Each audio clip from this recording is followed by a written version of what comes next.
সঠিক জীবনসঙ্গী সাথে থাকলে কোনো দুঃখকেই দুঃখ মনে হবে না, কোনো কষ্টকেই কষ্ট মনে হবে না। তো চলো বন্ধুরা, দেখো আজকের ব্লগটা শুরু করলাম বিকেল থেকে। আশা করি আজকের ব্লগটা তোমাদের ভালো লাগবে। গুড ইভিনিং, এখন বাজে সন্ধে 6টা, আর আজকে 6টার সময় আমি বসিয়ে দিলাম ভাত আর হচ্ছে আলু সিদ্ধ। তো চলো আজকের ব্লগটা দেখো, আর অবশ্যই কমেন্ট করে জানিও কেমন লাগলো না লাগলো।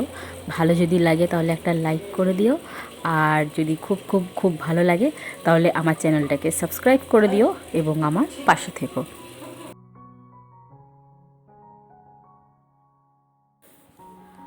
কয়েকদিন থেকেই আর কি এই যে কৌটোগুলো তোমরা দেখছো সেগুলো ধোয়া হয়নি। কেন বলো তো?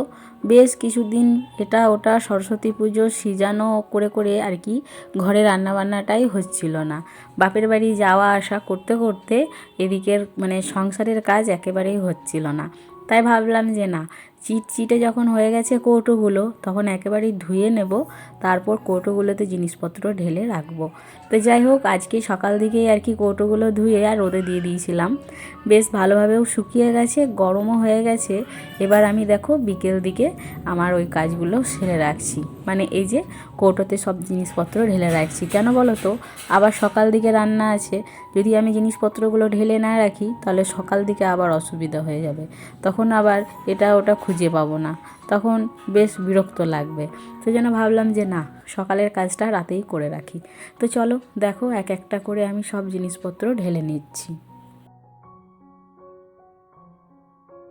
কথায় আছে না, সঠিক মানুষ যদি তোমার জীবন সঙ্গী হিসেবে পাওয়া যায়, তাহলে তোমার জীবনটা যতটাই কষ্ট থাকুক না কেন, যতটাই দুঃখ থাকুক না কেন, তুমি ভালোভাবে হেসে খেলে কাটাতে পারবে। তো যাই হোক, সেরকমই হচ্ছে তোমাদের দাদা ভাই। যাই হোক, আমি আমার জীবনসঙ্গীটা বেশ ভালোই পেয়েছি, খারাপ নয়। যখন যেটা বলি তখন সেটা শোনে।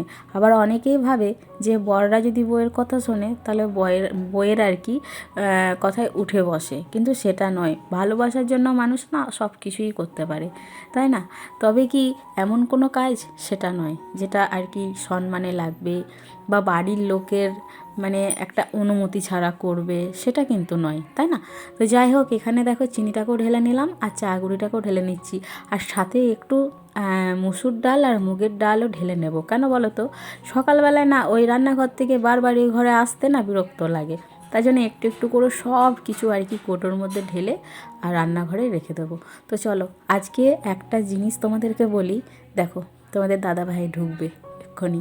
তো আজকে আমাদেরকে বলছে, আজকে আমাকেও গরম গরম চা বানিয়ে খাইয়েছে আর ছোলা ভাজা বানিয়েছে, মানে ওই যে ছোলা সেদ্ধ করে যেটা আর কি আমরা খাই সেটাই বানিয়েছে।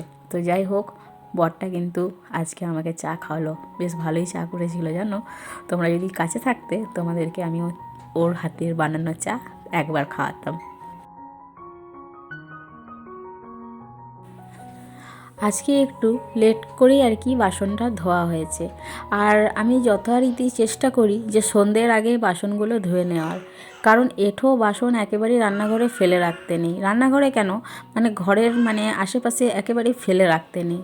তো যাই হোক, সবসময় চেষ্টা করবে যে সন্ধ্যের আগে রান্নাঘর পরিষ্কার করে নেওয়া বা বাড়ি ঘর টিপটপ করে একেবারেই সন্ধ্যেটা দেওয়া, কেননা এতে আমাদের লক্ষ্মী বাস করে।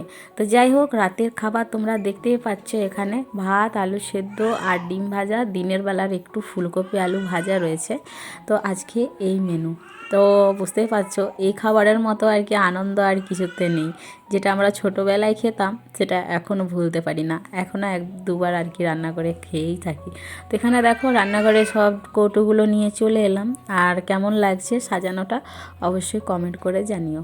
সকালের কাজ এখন থেকেই করে রেখে দিই বাবা, পরে নাহলে সকালে বড্ড বিরক্তিকর লাগবে।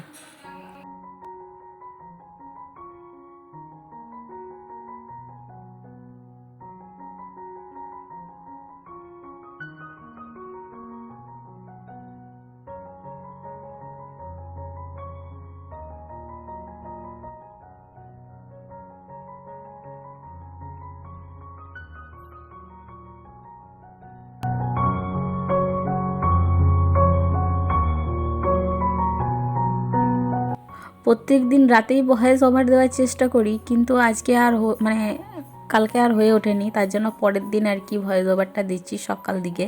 আর যেহেতু ভাড়াটিয়া অনেকে আছে না, তো আওয়াজ প্রচণ্ড হয়, তো প্লিজ তোমরা কেউ কিছু মনে করো না। যেহেতু বাড়িতে অনেকজন থাকলে তো আওয়াজ হবেই, তাই না?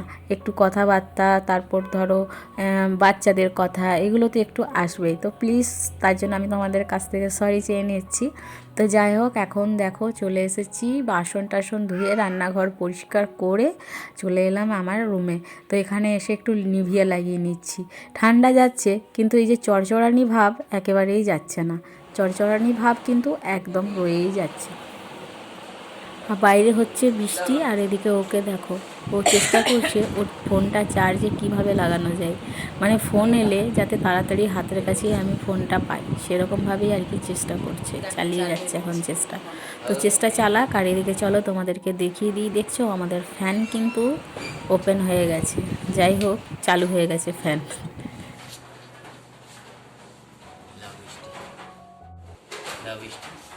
লাউ বৃষ্টি, বাইরে বৃষ্টি হচ্ছে, দেখবে কি তোমরা? তো অন্ধকার হয়ে গেছে, বাইরের লাইটটা তাহলে জ্বালাতে হবে। তো চলো, এখন বাজে 11টা, পুরোপুরি 11টা। তো এইমাত্র আমার কাজকর্ম শেষ হলো, একটু রূপচর্চাও করে নিলাম।